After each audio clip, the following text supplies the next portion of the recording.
ఆ పొట్టివడుగు బలిచక్రవర్తి సన్నిధికి ఇలా నడిచి వస్తున్నాడు.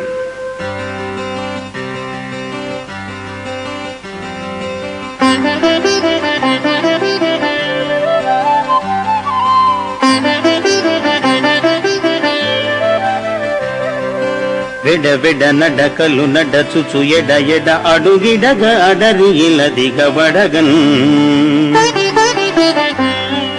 బుడి బుడి నొడువులు నొడువుచు చిటిముడి తడబడగ వడుగు సేరెన్ రాజు.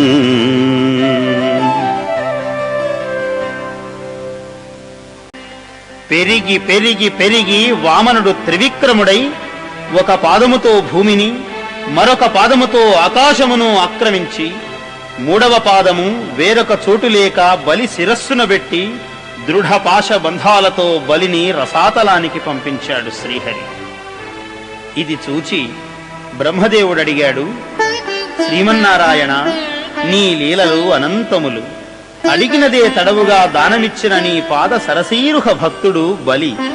అతన్ని బంధించటంలో అంతరార్థమేమి స్వామి అనగా, బ్రహ్మదేవా, నేను ఎవ్వరిని కరుణింప ఇచ్చగించినానో వాని సకల అర్థములను అపహరించెదను. ఇదిగాక సావర్ణి మనువు వేళలో ఈ బలిచక్రవర్తికి దేవేంద్ర పదవిని ప్రసారించుచున్నాను. ఇది నా దివ్యానుగ్రహము అని వామనావతారంలో ఉన్నటువంటి త్రివిక్రమ స్వరూపుడైనటువంటి ఆ శ్రీమన్నారాయణుడు బలికి దివ్యానుగ్రహాన్ని ప్రసాదించాడు. ఈ కథ విన్నవారికి సకల క్లేశములు తొలగి అష్టైశ్వర్యములు కలుగును. ఇది ఆర్యోక్తి.